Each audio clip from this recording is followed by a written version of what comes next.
Painted application ધોરણ 6 થી 12ના વિદ્યાર્થીઓ માટે અપડેટ થઈ ચૂકી છે. આ એપ્લિકેશનમાં શું છે? બધા જ વિષયના વિડીયોઝ છે. ગુજરાતની બેસ્ટ ફેકલ્ટી દ્વારા લાઈવ લેક્ચર્સ છે.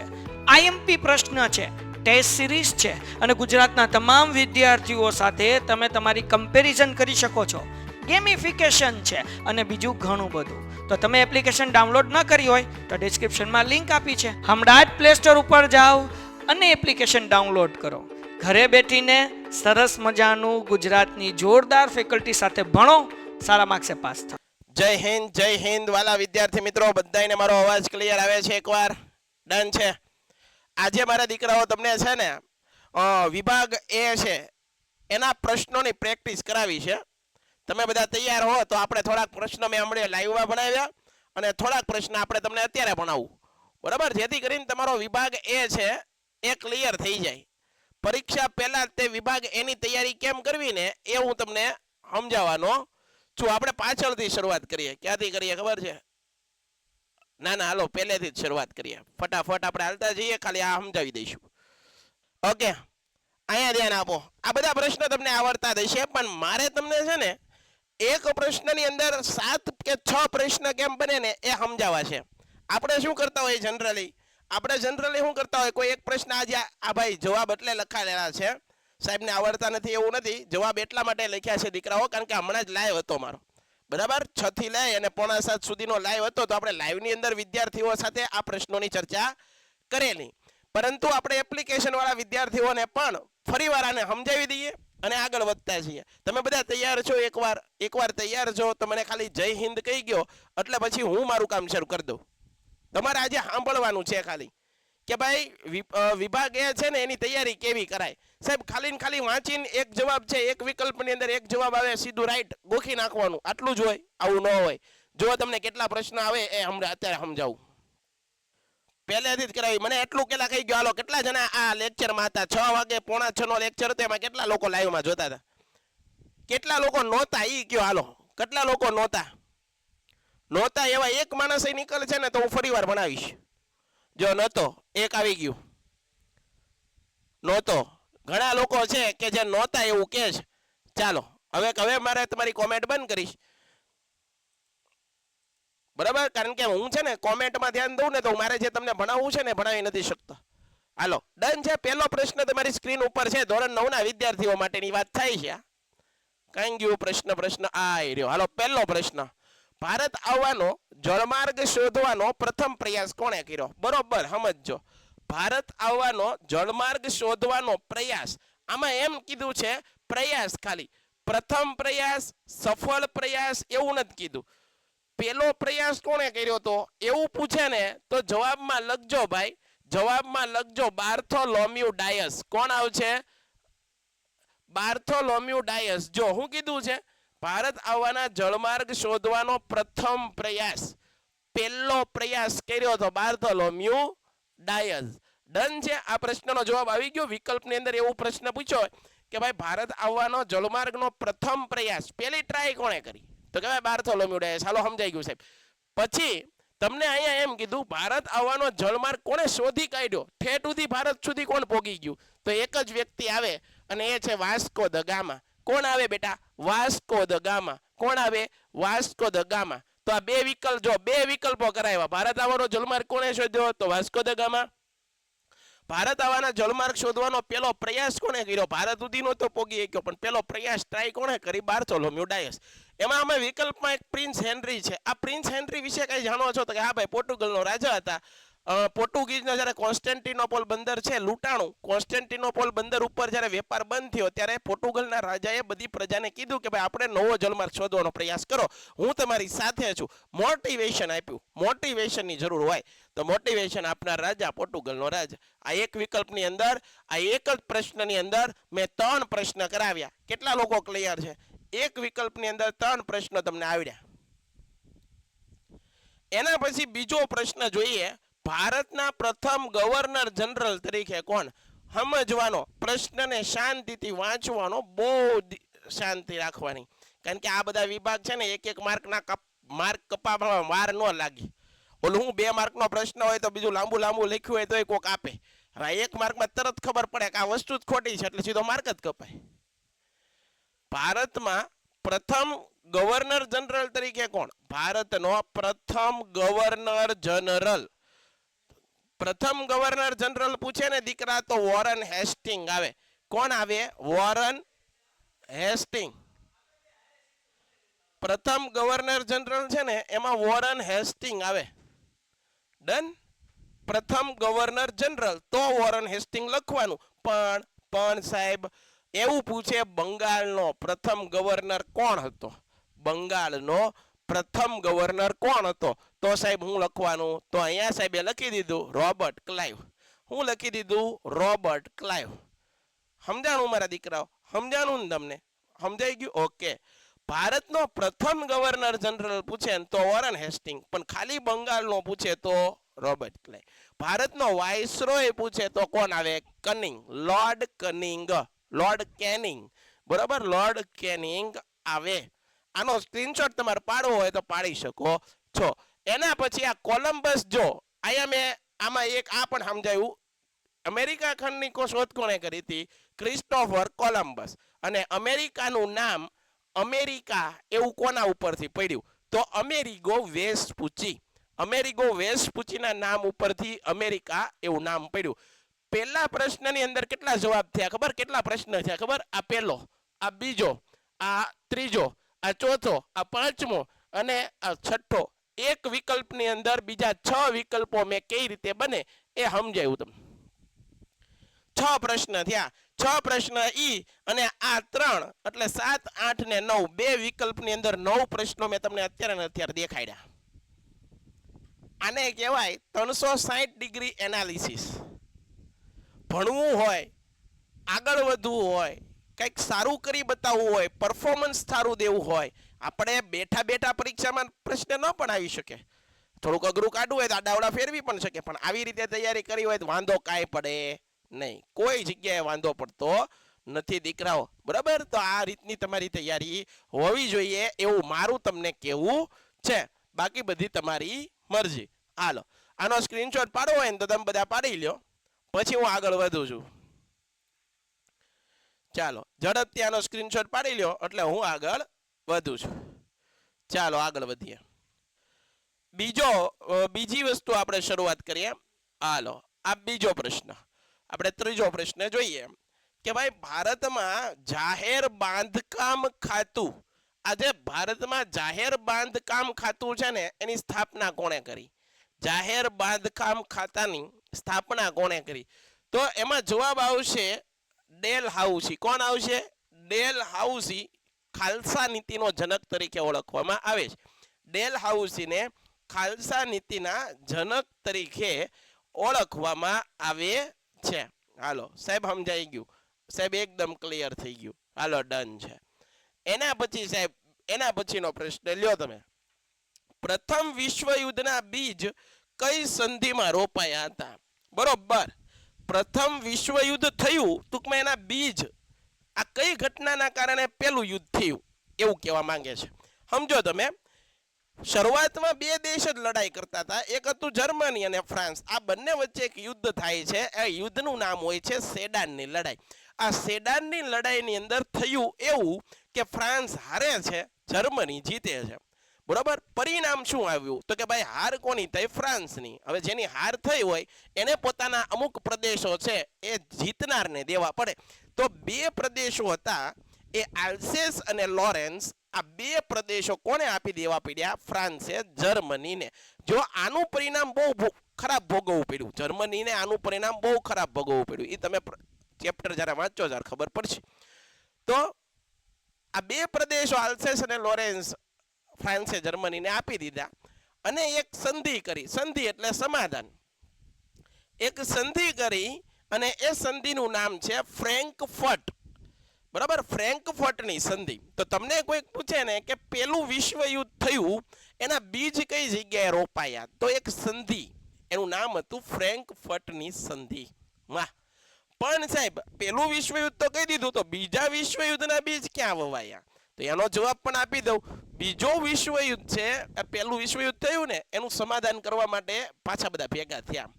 અને સમાધાનમાં એવું નક્કી કરવાનું હતું કે ભાઈ આપણે બધા દેશો છે ને આ જે ઓઘો હળગાવ્યો છે એને શાંત પાડી દઈએ, થાળે પાડી દઈએ, હવે યુદ્ધ કરવું નથી. પરિણામ બહુ ખરાબ આવે છે. અને ભેગા કરવા માટે એક વર્સેલ્સના શીશ મહેલની અંદર એક સંધિ થઈ, એનું નામ હતું વર્સેલ્સની સંધિ. હવે વર્સેલ્સની સંધિ એટલા માટે જ કરવામાં આવી હતી કે સમાધાન કરવાનું હતું, શાંતિ પૂર્વક આ સમાધાન થવાનું. એની બદલે એ જ યુદ્ધની અંદર, એ જ સંધિની અંદર બીજા વિશ્વયુદ્ધના બીજ વવાયા. તો તમને પરીક્ષામાં એવું પૂછે, પ્રથમ વિશ્વયુદ્ધના બીજ ફ્રેન્કફર્ટની સંધિ, દ્વિતીય વિશ્વયુદ્ધના બીજ કઈ સંધિમાં? વર્સેલ્સની સંધિમાં. ડન છે, ક્લિયર છે, ઓકે, બરાબર છે, એકદમ ક્લિયર છે. આટલી વસ્તુ ક્લિયર થવી જોઈએ, આટલી વસ્તુ તમને ક્લિયર થવી જોઈએ. હાલો ડન. આનો એકવાર સ્ક્રીનશોટ પાડવો હોય તો પાડી લો, પછી આગળ વધીએ. હાલો ડન. એના પછી આગળ વધીએ. હાલો એના પછીનો નેક્સ્ટ પ્રશ્ન.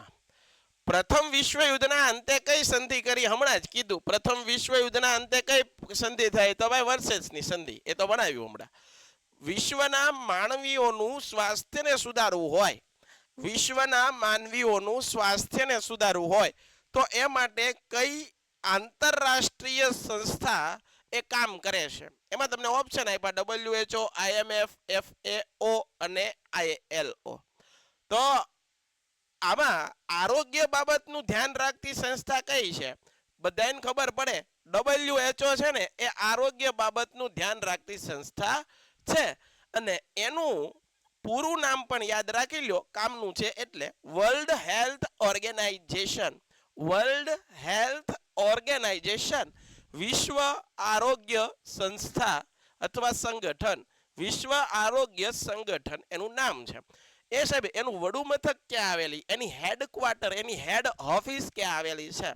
તો એની ઓફિસ ક્યાં આવેલી છે? જીનીવા, સ્વિટ્ઝરલેન્ડ ખાતે આની ઓફિસ આવેલી છે. જીનીવા, સ્વિટ્ઝરલેન્ડ ખાતે આ સંસ્થા છે, એની ઓફિસ આવેલી છે. ડન છે સાહેબ, ડન છે. સાહેબ હજી એક વસ્તુ તમને સમજાવું. આ WHO નું નામ સાહેબ તમે કહી ગયું, આના જેવી જ એક સંસ્થા હજી છે અને એનું નામ છે WTO. આ WTO નું જો તમે નામ કહી ગયો, આ WTO નું સાહેબ તમે જો નામ અમને કહી ગયો ને તો અમને મજા આવી જાય, તો પાકું થઈ જાય છે. બીજું બધું તો પછીની વાત છે, પણ અમને પાકું થઈ જાય. હાલો પાકું કરાવીએ દઈએ તારે. પેલું એનું તો પૂરું નામ આવડવું જોઈએ, પૂરું નામ.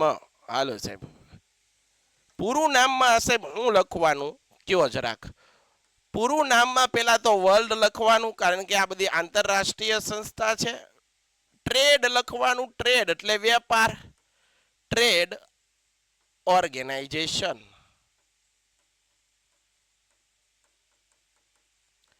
વેરી ગુડ સાહેબ, સમજાઈ ગયું સાહેબ.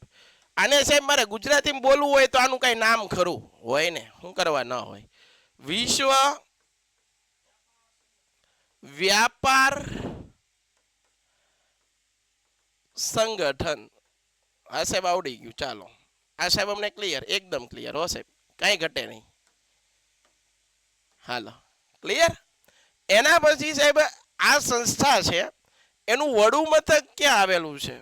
સાહેબ હવે આ બધી સંસ્થાઓના વડું મથક યાદ રાખીને આપણે ક્યાં જવું? જવું તો કાંઈ નથી, પણ પરીક્ષાની અંદર છે ને તમારે 9મા 10માંથી લઈ અને IAS IPS સુધીની જે કાંઈ પણ પરીક્ષાઓ છે, બરાબર, એ પછી ક્લાસ 3 થી લઈ અને ક્લાસ 1 2 અધિકારીઓ બનવું હોય તો પણ આવી પરીક્ષામાં પણ આના હેડક્વાર્ટર પૂછાતા હોય, તો આપણે અત્યારથી બરોબર તૈયારી કરવી જોઈએ.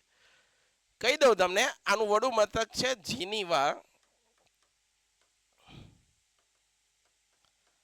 સ્વિટ્ઝરલેન્ડ. તો સાહેબ એટલે તમે અમને લખાવો છો? હા બેટા, એટલે તમને લખાવીએ છીએ કારણ કે અમારા સમયમાં અમને કોઈ આવું નહોતું કીધું, પરંતુ અમે જ્યારે પ્રિપરેશન કરતા, અમે પણ કંઈક એડવાન્સ લેવલની પરીક્ષાઓની તૈયારી કરીએ છીએ ત્યારે અમે બધું આ ફેસ કરીએ છીએ, આ બધું આવે છે. એટલે મને એમ થાય કે અમે આપણા છોકરાને ભણાવીએ તો એને સાથે સાથે અત્યારથી જો આવી વસ્તુઓ ભણાવી દેવામાં આવે તો એને આગળ જઈને મોટા થઈને કંઈક મોટી એક્ઝામ આપવી હોય ત્યારે એને એટલી તો ખબર પડશે કે નહીં અમારા સાહેબે અમને 9મા ધોરણમાં ભણાવતા ને ત્યારે કહી દીધું, હે ને? એટલે લાઇટ થાય, ઝબકારો થવો જોઈએ. આ ઝબકારો તો થશે, અમને તો ખબર જ નથી, કોરી પાટી હતા, એની બદલે તમને થોડી ઘણી તો ખબર હોય ને. હા, એટલા માટે આ બધી મહેનત થાય છે. તો આ વસ્તુ યાદ રાખો. બીજા અગત્યની જે સંસ્થાઓ છે એના વડા મથકમાં કયા કયા યાદ રાખવાના? WHO, WTO, ISO, ILO, UNICEF, UNESCO. આ બધી સંસ્થાઓ છે ને એના વડા મથક તમારે પાકા કરી નાખવાના છે. શું કરી નાખવાના છે? પાકા કરી નાખવાના છે. બરોબર? તો આનો એકવાર સ્ક્રીનશોટ તમે વ્યવસ્થિત રીતે સાંભળો. તમે આજે છે ને આ જીનીવા શહેરનું નામ છે અને સ્વિટ્ઝરલેન્ડ દેશનું નામ છે. એક દેશ આવેલો છે સ્વિટ્ઝરલેન્ડ, અને આ દેશની અંદર મોટા ભાગની વૈશ્વિક સંસ્થાઓ છે ને એના હેડક્વાર્ટર છે. બરાબર? એટલે સમજો. આનો એકવાર સ્ક્રીનશોટ તમે પાડી લ્યો. સાહેબ આ વસ્તુ તમને સમજાવો બરોબર કે જર્મનીમાં નાઝીવાદની સ્થાપના કોણે કરી? આ બધા પ્રશ્ન આવડે તમને, કારણ કે મેં તમને બહુ વ્યવસ્થિત બનાવેલું. આ નાઝીવાદ આખો ભણાવેલો, ફાસીવાદ આખો ભણાવેલો, હે ને? તો આવા પ્રશ્ન તો રમતા રમતા આવડી જાય. તો અહીંયા જુઓ, તમને ખાલી નાઝીવાદ પૂછું તો તમારે એટલું યાદ રાખવાનું, સાહેબ નાઝીવાદની સ્થાપના ક્યાં થઈ હતી? તો કે ભાઈ નાઝીવાદની સ્થાપના જર્મનીમાં થઈ હતી. કોણે કરી હતી? એડોલ્ફ હિટલરે કરી હતી. તો સાહેબ ફાસીવાદની સ્થાપના કોણે કરી હતી? તો એ ક્યાં થઈ હતી? તો કે ફાસીવાદની સ્થાપના બેનિટો મુસોલિનીએ કરી, ઇટાલીમાં થઈ હતી. જો અહીંયા જવાબ પણ આપી દીધા. તમારે કેટલું સરળ છે, તમારા માટે કેટલું સરળ. તમે આ વિકલ્પો ખાલી યાદ રાખો ને ભાઈ, કાંઈ વાંધો ન આવે, કોઈ વસ્તુની વાંધો ન આવે. હું કોઈ હાથ ઊંચા કરે એના અત્યારે જવાબ નથી દેવાનો. શું કરવા? મારે આ બધું તમને આપ સમજાવું છું, છતાં પ્રશ્ન કેમ થાય છે મને નથી સમજાતું. હું તમને એક એક પ્રશ્ન તોડીને સમજાવું. મને વાંધો એ પડે છે, કારણ કે ઓલરેડી હું જાણું છું કે તમને કેવા પ્રશ્ન થાય, તમને સમજવામાં તકલીફ પડતી હોય, એટલે જો હું લખી પણ દઉં છું. હવે તમારે સ્ક્રીનશોટ પાડી લ્યો અને શાંતિથી તમારી બુકમાં લખી નાખો. તો કઈ વાંધો ખરો? કોઈ વાંધો ખરો? ડન છે. આગળ અહીંયા ધ્યાન આપો. સંયુક્ત રાષ્ટ્ર સંઘ છે એ સંસ્થા છે, અને એનું મહત્વનું અંગ કયું? મહત્વનું પૂછ્યું છે. વિકલ્પની અંદર મહત્વનું અંગ પૂછ્યું છે સાહેબ. તો આ મહત્વનું અંગ પૂછ્યું છે તો લખવાનું સલામતી સભા. મહત્વનું અંગ પૂછે તો સલામતી સભા આવે. મહત્વનું પૂછે તો. સમજાય? સમજાય છે? પણ હજી યાદ રાખજો, સંયુક્ત રાષ્ટ્રોનું સૌથી મોટું અંગ પૂછે તો સાહેબ શું લખવું? તો સાહેબ અહીંયા લખજો સામાન્ય સભા. મહત્વનું અંગ પૂછે તો લખવાનું સલામતી સમિતિ, અને મોટું અંગ પૂછે તો લખવાનું સામાન્ય સભા. સાહેબ સંયુક્ત રાષ્ટ્ર સંઘ છે એ સંસ્થા એમપી એકદમ મોસ્ટ એમપી પાકું કરી જ નાખજો. કાલે મેં કીધું હતું 9મા ધોરણ વાળાને હું આ એમપી પ્રશ્ન આપતો હતો રાતે એપ્લિકેશનમાં, ત્યારે પણ મેં કીધેલું કે આ વસ્તુ આ 6 અંગો પાકા કરજો. એમાં પણ યાદ રાખજો સંયુક્ત રાષ્ટ્ર સંસ્થાના મહત્વના અંગો કયા? તો મહત્વના અંગો 6 છે. કેટલા છે? 6 છે. સાહેબ આ પેલા મોઢે આવડવા જોઈએ ને? હા આવડવા જોઈએ. નો આવડે તો પ્રશ્ન ના આવડે, કારણ કે આપણને હેડિંગ મારવામાં જ વાંધા પડતા હોય, તો એમાં પ્રશ્ન શું લખવાના તમે? હે ને? આ તો છે ને હાવ આમ ચોખ્ખી વાત છે, વ્યવહારિક વાત છે. આપણને કોઈ પ્રશ્ન પૂછ્યો એનું હેડિંગ જ ન ખબર હોય, એનો પેલો મુદ્દો જ નથી ખબર, હવે તો એમાં શરૂઆત શું કરવાના? કાંઈ થાય નહીં. તો દીકરાઓ આ બધી વસ્તુ તમારે અત્યારથી સમજતી જવી પડે.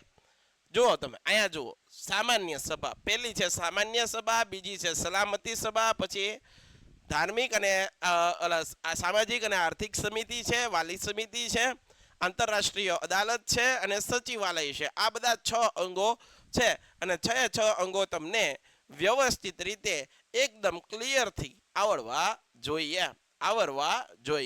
Very good. હાલો સાહેબ તમે સમજાવી દીધું. આ બધું અમારે પાકું જોરદાર થાય છે સાહેબ. તમે ખાલી 4-5 પ્રશ્ન બનાવો છો, પણ એમાંથી કેટલા પ્રશ્ન વધારે કયો છો, બીજા કેટલા બધા વધી ગયા. આ તો વાત છે સાહેબ, આ તો વાત છે. જો તમે ધીરજ રાખો ને તો હું તમને બધું આપી દેવા માંગુ છું, બરાબર ને? આ મેં ખાલી તમને કેટલા પ્રશ્ન પૂછ્યા ખબર? 8 પ્રશ્ન થયા ને, 8 પ્રશ્નમાંથી અત્યારે કેટલા કમસે કમ 30 થી 35 પ્રશ્ન બનાવી દીધા મેં. ઓછામાં ઓછા 30 થી 35 પ્રશ્ન બની ગયા તમે આમ. જે મોસ્ટ આઈએમપી પાછા મોસ્ટ આઈએમપી. હવે તમારે ગોતવાનું કેમ આગળ. બંગાળના ભાગલાનો અમલનો દિવસ કયા દિન તરીકે મનાવવામાં આવે છે? ભાઈ બંગાળના ભાગલા બંગ આંદોલન. સાહેબ બંગ આંદોલન પાકું કરવા જેવું ખરું? Very very very very very most IMP. બંગનું આંદોલન પાકું કરવાનું.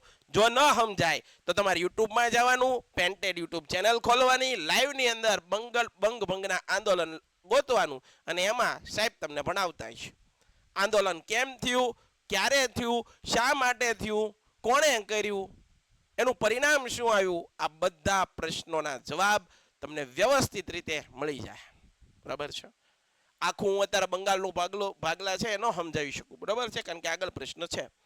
તો રાષ્ટ્રીય બંગાળના ભાગલાનો જ્યારે બંગાળના ભાગલા પડ્યા ત્યારે જે દિવસ ઉજવવાનો એ શોક દિવસ તરીકે. હાલો મને કોઈ તમે કહેશો, તમે બધા તૈયારી કરો છો ને, એક પ્રશ્ન હું તમને પૂછું છું. બંગાળના ભાગલાના અમલનો દિવસ કયો હતો? બંગાળના ભાગલા પડ્યા ને એનો અમલનો દિવસ તમને હોમવર્ક આપું છું અને ખબર હોય તો મને કયો. હાલો હું કોમેન્ટમાં ધ્યાન દઉં.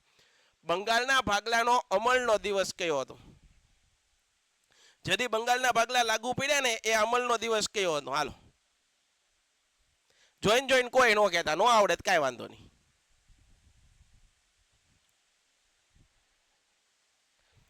તારીખ સહિત નહીં આવડતું. 22 જાન્યુઆરી. ખોટા ઠપકારવાના નથી.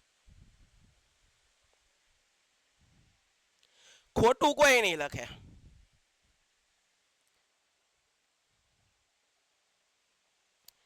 જે જવાબ આપે છે મોટા ભાગના લોકો આપે છે 16 ઓક્ટોબર. એકદમ સાચો જવાબ છે. અહીંયા ધ્યાન આપો. બંગાળના ભાગલાનો અમલ દિવસ પરીક્ષામાં પૂછાય. બંગાળના ભાગલાનો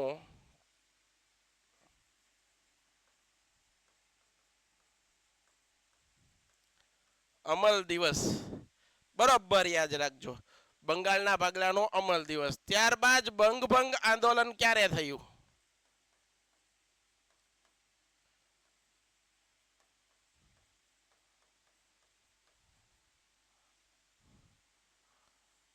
પેન્ટેડ એપ્લિકેશન ધોરણ 6 થી 12ના વિદ્યાર્થીઓ માટે અપડેટ થઈ ચૂકી છે. આ એપ્લિકેશનમાં શું છે? બધા જ વિષયના વિડીયોઝ છે. ગુજરાતની બેસ્ટ ફેકલ્ટી દ્વારા લાઈવ લેક્ચર્સ છે. આઈએમપી પ્રશ્ન છે, ટેસ્ટ સિરીઝ છે અને ગુજરાતના તમામ વિદ્યાર્થીઓ સાથે તમે તમારી કમ્પેરિઝન કરી શકો છો. ગેમિફિકેશન છે અને બીજું ઘણું બધું. તો તમે એપ્લિકેશન ડાઉનલોડ ન કરી હોય તો ડિસ્ક્રિપ્શનમાં લિંક આપી છે. હમણાં જ પ્લે સ્ટોર ઉપર જાઓ અને એપ્લિકેશન ડાઉનલોડ કરો. ઘરે બેઠીને સરસ મજાનું ગુજરાતની જોરદાર ફેકલ્ટી સાથે ભણો, સારા માર્ક્સે પાસ થાઓ.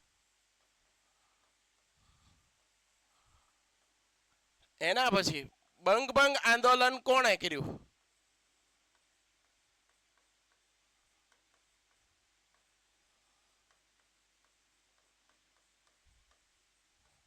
બંગ આંદોલન અથવા તો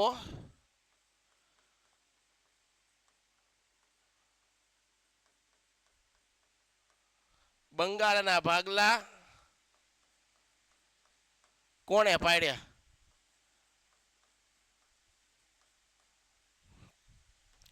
અહીંયા ધ્યાન આપજો બધા. બંગ આંદોલન અથવા બંગાળના ભાગલા કોણે પાડ્યા? લોર્ડ કર્ઝને પાડ્યા. કોણે પાડ્યા?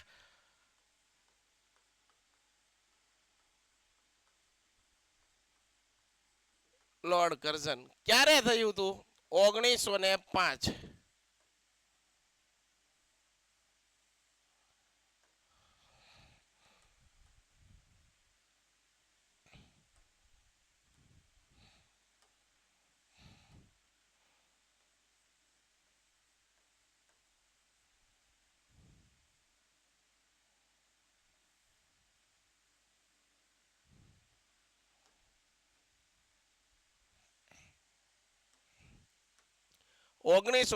બંગાળના ભાગલાનો અમલ દિવસ ક્યારે?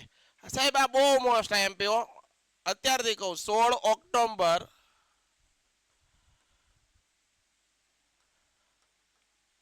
1905. 1905 નો દિવસ છે. આ એ દિવસ છે જ્યારે બંગાળના ભાગલા પડ્યા એનો અમલ દિવસ છે. ડન છે? હાલો હાલો, ક્લિયર છે બેટા? ક્લિયર છે? હાલો ચાલો.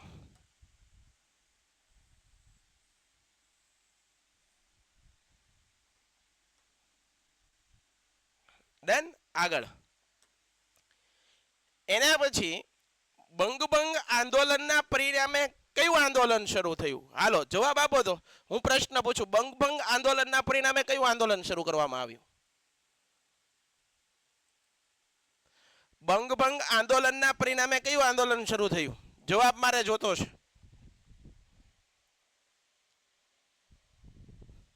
અસહકારનું આંદોલન. ખોટી વાત છે. ખુશીબેને જવાબ સાચો આપ્યો છે, સ્વદેશી આંદોલન. કયું? સ્વદેશી. વેરી ગુડ ખુશીબેન. તૈયારી જો, આવી તૈયારી કરવાની.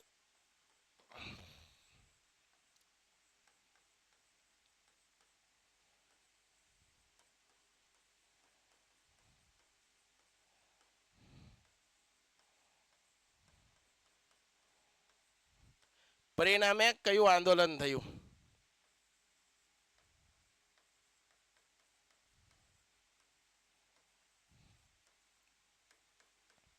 બરોબર હો ભાઈ, આવડવું જોઈએ આ બધું. સાહેબ આટલું કરાવે છે તમને તો તમારા માટે કરાવે છે. સાહેબને નથી પરીક્ષા દેવાની. બરાબર. પરિણામે કયું આંદોલન થાય છે? સ્વદેશી ચળવળ અથવા સ્વદેશી આંદોલન.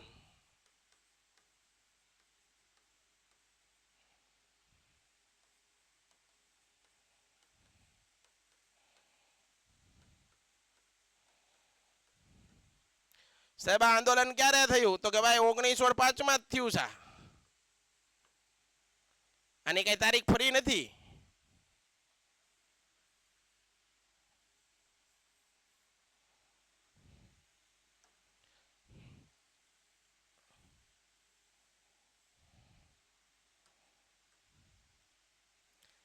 Well done. ચાલો.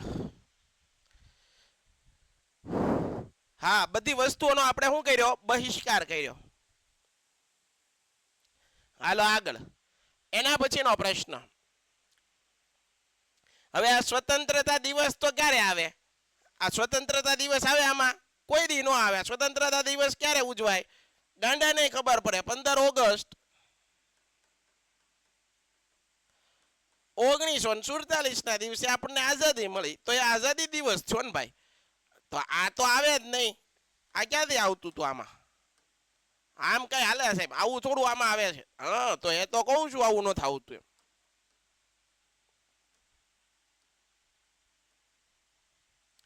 રેડી છે ભાઈ? રેડી છે? હાલો રેડી રેડી. Very good. હાલો હવે એના પછી આગળ વધીએ. ગુજરાતમાં સશસ્ત્ર ક્રાંતિની ભૂમિકા કોણે તૈયાર કરી? ગુજરાતની અંદર સશસ્ત્ર ક્રાંતિની શરૂઆત કોણે કરી? ગુજરાતની અંદર સશસ્ત્ર ક્રાંતિની શરૂઆત કરી હતી અરવિંદ ઘોષ. કોણે કરી હતી? અરવિંદ ઘોષ.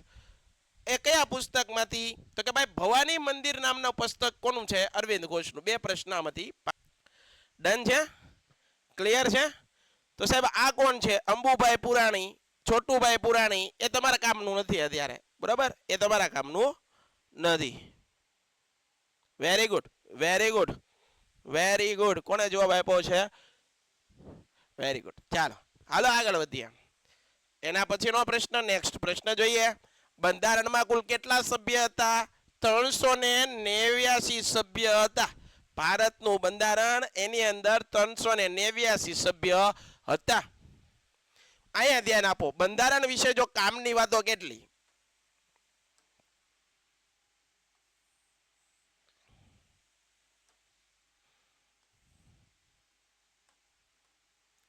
સાંભળજો ભાઈ, સાંભળવું પડશે બધાએ.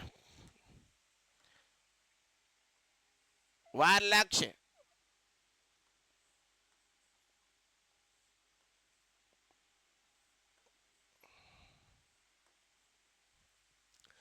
અહીંયા ધ્યાન આપો.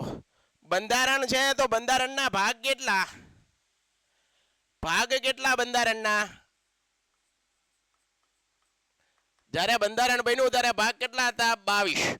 અનુચ્છેદ કેટલા હતા? અનુચ્છેદ, જેને આપણે કલમ કહીએ, કલમ, અથવા આપણે એને આર્ટિકલ પણ કહીએ.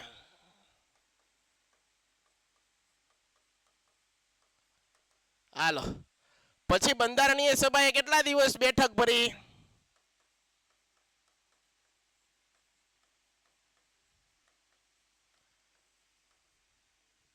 બેઠક કેટલી ભરાણી પેલા એ સમજો. પછી સભ્યો કેટલા હતા?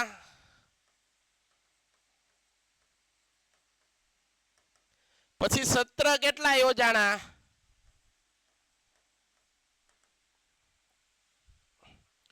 બરાબર, અહીંયા ધ્યાન, બધાનો જવાબ. જ્યારે બંધારણ બન્યું ત્યારે 22 ભાગ. અનુચ્છેદ કેટલા? તો કે ભાઈ કેટલા હતા? અનુચ્છેદ કેટલા હતા બંધારણની અંદર? કલમ કેટલી હતી? હાલો, કલમ 395. કેટલા જણા 395 કે છે? Very good.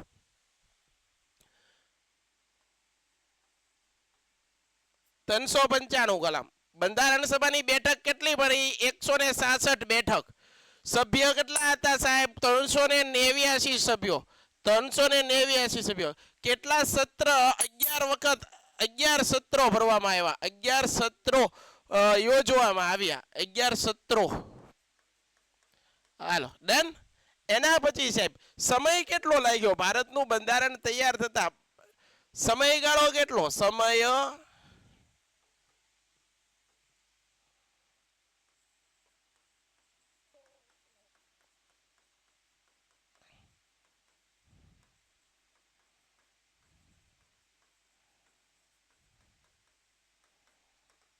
સમયગાળો કેટલો લાગ્યો? 2 વર્ષ 11 મહિના 18 દિવસ.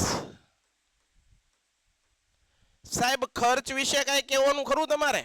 કહી દો હાલો ને, ખર્ચ કેટલો થયો?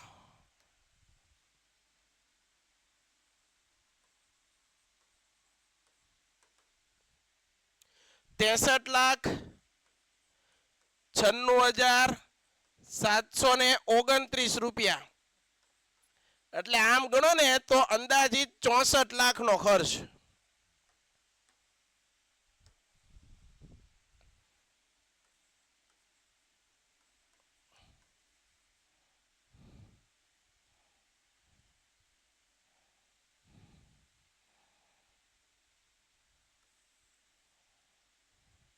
અંદાજિત કેટલો ખર્ચ ભાઈ? 64 લાખનો ખર્ચ. હાલો, ડન છે. આગળ, ભારતનું બંધારણ અમલમાં ક્યારે આવ્યું? અમલ બંધારણ બન્યું ક્યારે? આપણો દેશ આઝાદ થયો 15 ઓગસ્ટ 1947. પરંતુ એનો અમલ, બંધારણ ક્યારે બનીને તૈયાર થયું? બંધારણ અમલમાં કેદી આવી ગયું? તો અમલમાં આવ્યો ને એ દિવસ 26 જાન્યુઆરી 1950. એને પ્રજાસત્તાક દિવસ કહેવાય, ગણતંત્ર દિવસ કહેવાય, રિપબ્લિક ડે કહેવાય. આગળ, બંધારણનો સ્વીકાર ક્યારે થયો? બંધારણ સ્વીકારાયું ક્યારે? 26 નવેમ્બર 1949 ના રોજ આ ભારતનું બંધારણ સ્વીકારાયું. આથી આ દિવસને સંવિધાન દિવસ, બંધારણીય દિવસ અથવા બંધારણીય દિવસ, સંવિધાન દિવસ તરીકે ઓળખવામાં આવે. તો વાંધો નહીં ભાઈ, તો વાંધો નહીં. ગરબા બરબા રમવા જાવ છો કે નથી જાતા ભાઈ? કેટલા લોકો ગરબા રમવા જાવ છો? સાચું બોલવાનું હો, ખોટું કોઈ દી નહીં બોલવાનું જિંદગીમાં. Very good, very good, very good, very good. જવું જોઈએ હો ભાઈ, ઘડીક રમી આવવાનું, ઘડીક ગરબા રમી આવવાના, પછી પાછું ભણવાય મળવાનું. Very good. ચાલો ચાલો આગળ, આ વસ્તુ ક્લિયર. આગળ વધીએ. કઈ ઉંમરના બાળકોને, જવાબ આપો આપણે, કઈ ઉંમરના બાળકોને મફત અને નિઃશુલ્ક પ્રાથમિક શિક્ષણ? સમજો, બંધારણની અંદર કઈ ઉંમરના બાળકો છે એને મફત અને નિઃશુલ્ક એટલે કે ફ્રીમાં ભણાવવાનો અધિકાર છે, શિક્ષણનો અધિકાર. 6 થી 14 વર્ષ. આ 6 થી 14 વર્ષના જે બાળકો છે એ બાળકોને આપણે ફ્રીમાં ભણાવવાના છે એવું બંધારણ કીધું છે, આપણે કીધું નથી. હાલો બધાનો જવાબ સાચો છે, મોટા ભાગનાનો જવાબ સાચો છે. આગળ વધીએ. ભારતની ઉત્તર દક્ષિણ લંબાઈ, ઉત્તરથી લઈને દક્ષિણ, આ ઉત્તર દક્ષિણ લંબાઈ કેટલી? ઉત્તર દક્ષિણ લંબાઈ કેટલી? ઉત્તર દક્ષિણ લંબાઈ કેટલી? અહીંયા ધ્યાન આપો એટલે ખબર પડે.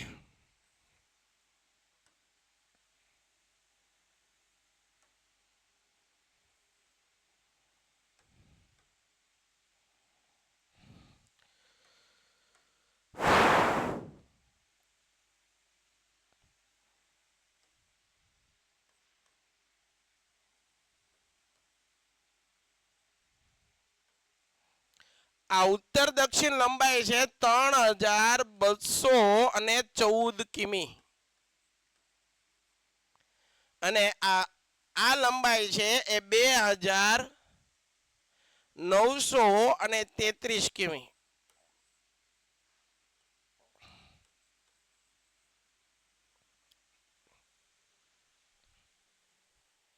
Very good.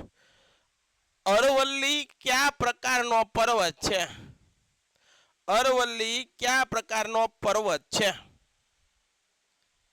ગેડ પર્વત છે. Very good.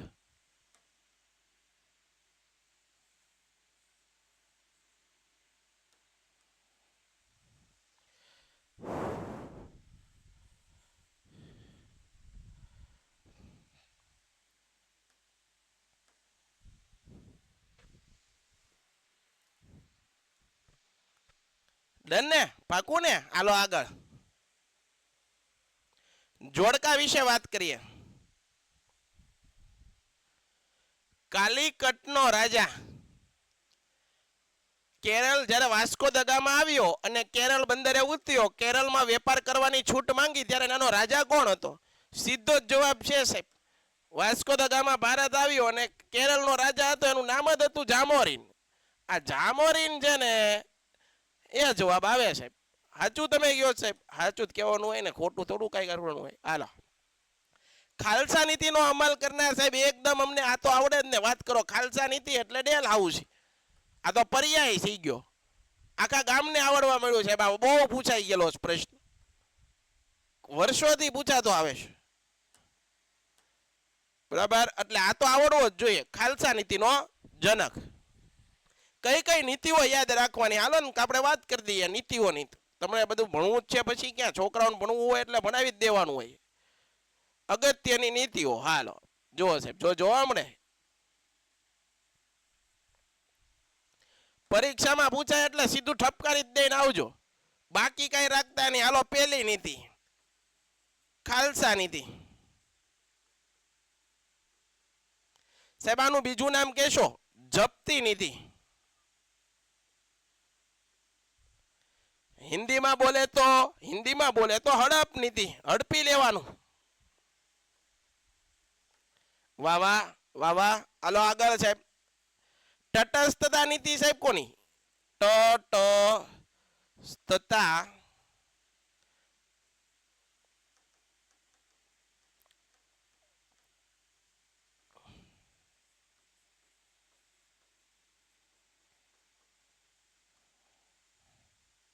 આ તટસ્થતા નીતિ છે ને એ કોની સાહેબ? એ અમને સમજાઈ ગયો. હાલો એ સમજાઈ દો, બધું આજે સમજી જ લેવું છે, કઈ બાકી જ નથી રાખવાનું.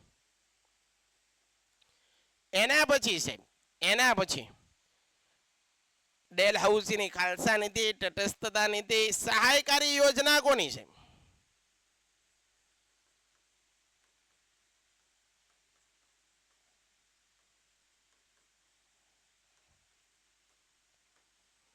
વાહ વાહ સાહેબ વાહ, લાવ્યા હો બાકી તમે તો. ખાલસા નીતિ બરોબર, એની વાત કરી. અહીંયા ધ્યાન આપો, એક એક વસ્તુ સમજો.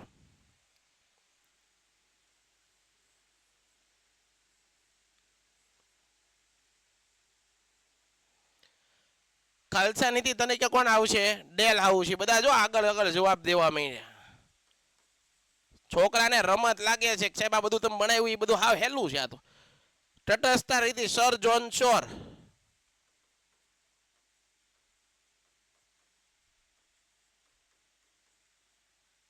એકદમ છે વહેલું બધું. સહાયકારી યોજના કોની છે? વેલેસ્લી.